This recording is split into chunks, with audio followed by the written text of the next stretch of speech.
All right, let's build something really cool today, your very own virtual machine factory, right inside Proxmox. We are going to take a slow, painful, manual process and turn it into a super fast, completely automated workflow. And we're going to do it all with a fantastic tool called Cloud Init. So, let's be honest. If you're a Proxmox user, this probably sounds a little too familiar, right?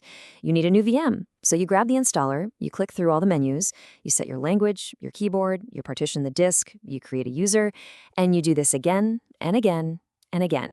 It's the same old grind every single time. You've got to set the host name, get the network configured, create your user, set a password, copy over your SSH keys, install all your favorite base packages. It's not just boring, it's also where tiny little mistakes happen. There has to be a better way, right? Well, of course there is. It's time to meet the hero of our story today, the amazing automation tool called Cloud Init. So what exactly is Cloud Init? Think of it like this. It's a little piece of software that lives inside your virtual machine. And on the very first boot, and only the first boot, it wakes up, looks for a set of instructions, and then automatically configures the entire system for you. No clicks, no typing, no manual intervention needed. And what does it automate? Well, remember that whole laundry list of boring tasks we just talked about? Cloud Init handles pretty much all of it. It can set the host name, create your default user account, drop in your SSH keys for secure logins, apply all your network settings, and it can even run custom scripts to install whatever software you want. It does all that initial grunt work for you. And when you automate all of that stuff, it is a total game changer. Your deployments go from taking minutes to taking seconds. Every single VM you create is perfectly consistent, and scaling up from 1 VM to 10 or even 100 becomes unbelievably easy. Okay, enough talk. Theory is great, but let's get our hands dirty.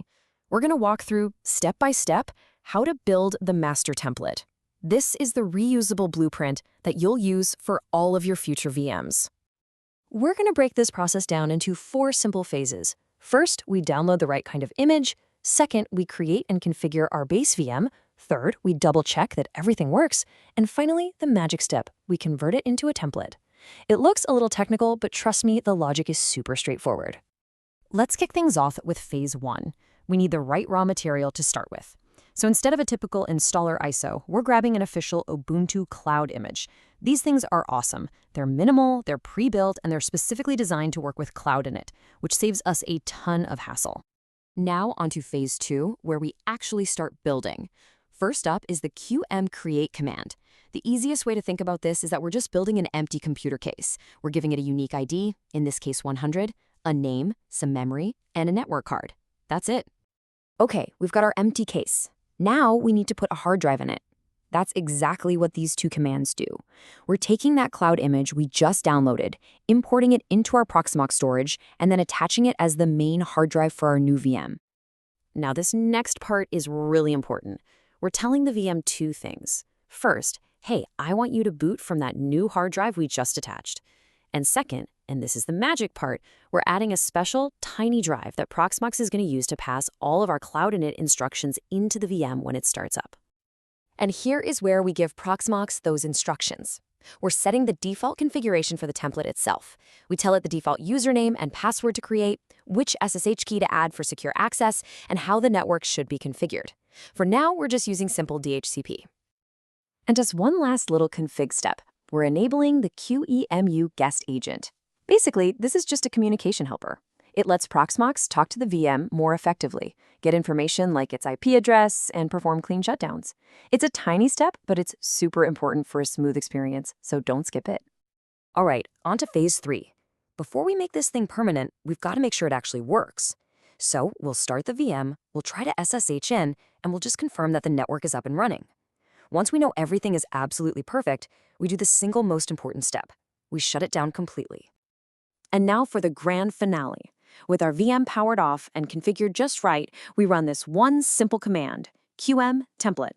And just like that, Proxmox converts our VM into a protected, read-only, reusable master template.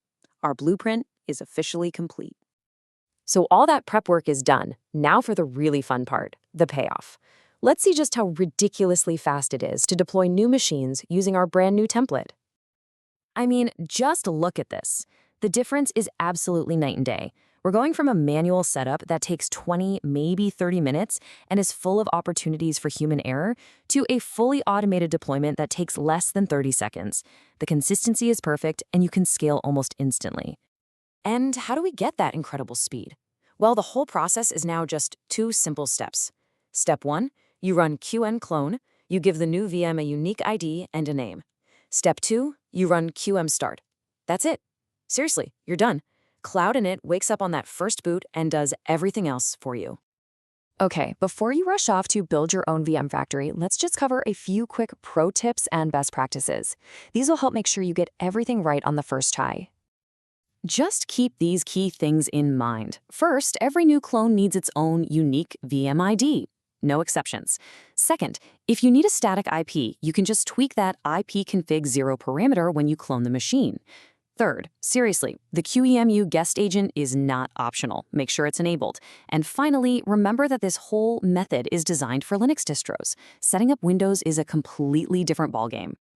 And that's really all there is to it. You now have the blueprint to build a true automation engine in your lab, letting you spin up perfectly configured VMs in just a few seconds. So, your automation factory is built. The only question left is, what are you going to create next?